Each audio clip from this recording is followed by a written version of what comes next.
Well, hey garden friends, it is March 21st and we are out laying out our biodegradable, maybe you could call it sheeting, on our garden, which is really cool. I'm really excited about this. We're trying to mark our beds. We've got 36-inch wide beds with a 2-foot path in between. I've got garlic planted in this space and I'm getting ready to start some seeds out here for carrots and greens, and I've got plants inside that'll be going into these spaces, and we're really excited to try out this new system that we have going here. We've got the whole family out working hard and getting this ready because we're gonna be planting here in the next week or so.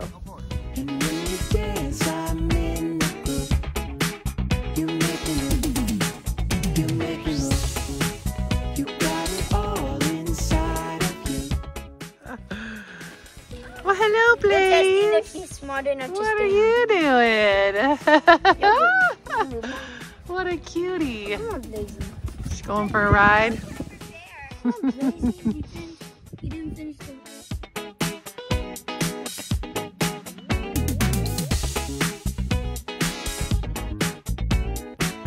Hi, my name is Landon Gilfill. I'm with Pepper and Pine Garden Design, and today we're outside as a family working on our new family business with Little Pine Farm.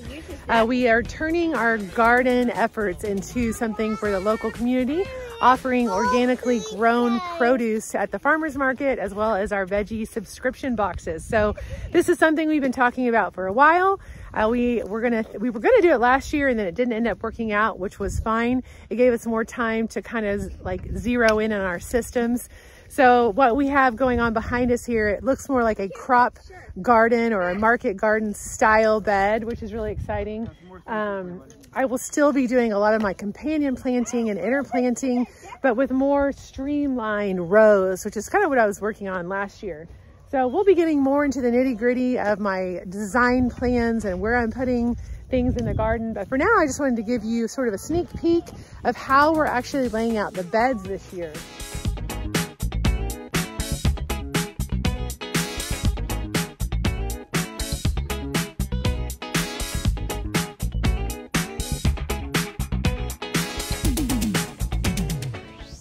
We spend a lot of time in the fall and winter covering these beds with wood chips, with chicken manure, with our compost, and then we covered the gardens with these big tarps that you see the guys working on back here. And that was to help everything cook over the winter, to decompose, which we've absolutely seen that happening out here as we've been shaping these beds. And obviously to kill out any weeds that want to come up. So our system this year that we're trying out is this decomposable sheeting that I bought from the Gardener's Workshop. It's actually made out of corn. And what's gonna happen is over time, as I poke holes in these black tarps that you see here and put the plants in the ground, over about 4 to 6 months, this will actually decompose into the ground as the plants grow and create their own covering to block out the sun from the weeds below. So it's keeping the weeds out of the bed, but it's a weed matting that I don't have to remove every year, because if you leave weed matting in the ground that does not decompose, over time roots and weeds and stuff will grow over and through the fibers on those weed matting, and it makes it a terrible pain in the you-know-what to pull out of the ground. So you either have to remove your permanent tarps every year and lay them back down, or you do something like this where you can lay it down each year, and like I said, over the course of time, it literally just becomes one with the soil, feeds it. It doesn't have any chemicals in it that would harm the soil, and so I'm really excited about this measure. Now, I've got a ton of wood chips in the aisles between, and I'll probably continue to lay wood chips or a leaf mulch because I have a ton of it on our property here in the pathways to keep weeds out. If it becomes a problem, I do have silage tarps available that I can lay down here. So we're gonna kind of see how long we can get away with not having to lay tarps here in the pathways. We're just keeping it heavily mulched with wood chips or leaf compost. And then over here, this was actually part of our chicken, our meat bird pasture out here. This was pastured by our chickens. You can see how pretty all of this is. If you've been following along, you know that. But we decided to extend our garden out into the pasture to match up with our other garden that I called the East Garden last year. And we actually have made all of this one big garden, which is really exciting. So I took out the fencing here in the middle of the path. Actually, I should say my boys took it out. And now we have one big garden. So I'm going to still have a central pathway here through the middle, so it's easy to get to either side of the garden. But we're going to have what I believe is, I can't remember, I'll have to look at my map, 36 to 40 foot long beds on either side that are 36 inches wide. So behind me here is what was last year the West Garden. This is where I'll be putting most of our cool season crops, the stuff that I have growing inside right now. And then this side will be where I have more of my warm and hot season plants like tomatoes, eggplants, squash, and things like that. And so I'm kind of flip-flopping the garden to make sure that we're getting crop rotation and just a good mixture of things so we don't have like a pest overload in any particular area. So as you can see, one big garden space, and I'll try to put it in the notes what the actual square footage is here. But we're really excited to try out some of these new systems.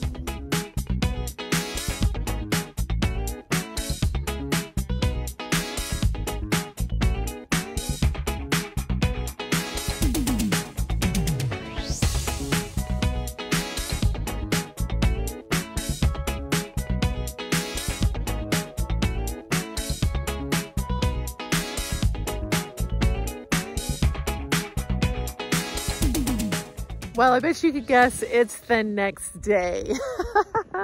And it's par for the course for Michigan spring. We got a nice, like probably 3 inches of snowfall over the night, which was why we were actually working pretty hard to get the tarps down yesterday, because we want to keep that ground as warm as possible. And we don't want to be digging through the snow here in the next week or so to get our little seedlings out here. So anyway, gotta love Michigan. Our plan here is in the next week or so to maybe start hardening off some of our cooler plants like our cabbages and onions and things that we're moving out here. I've got arugula and spinach and mizuna growing inside as well. And as soon as those things are about 3 to 5 inches tall, I'll be starting to move them out, and I will cover them with frost cloth because the ground is absolutely workable right now once the snow melts, which it probably will here in the next couple days. And then I'll get those plants out here, cover them with frost cloth, and they should be good to go really until they're ready to eat in the next 30 to 50 days or whatever their specific timeline is. So I'm excited that we're at this point. We're ready to launch into the growing season, and I plan on keeping you guys updated on the different varieties that we're growing, different things that we're going to be doing out here in the garden as we prepare for this season of the farmers market, of a subscription veggie box. There we go. And any other happenings here on Little Pine Farm. So as always, my name is Landon Gilfillan here at Pepper and Pine Garden Design, growing gardeners and their gardens. And we'll see you in the next video.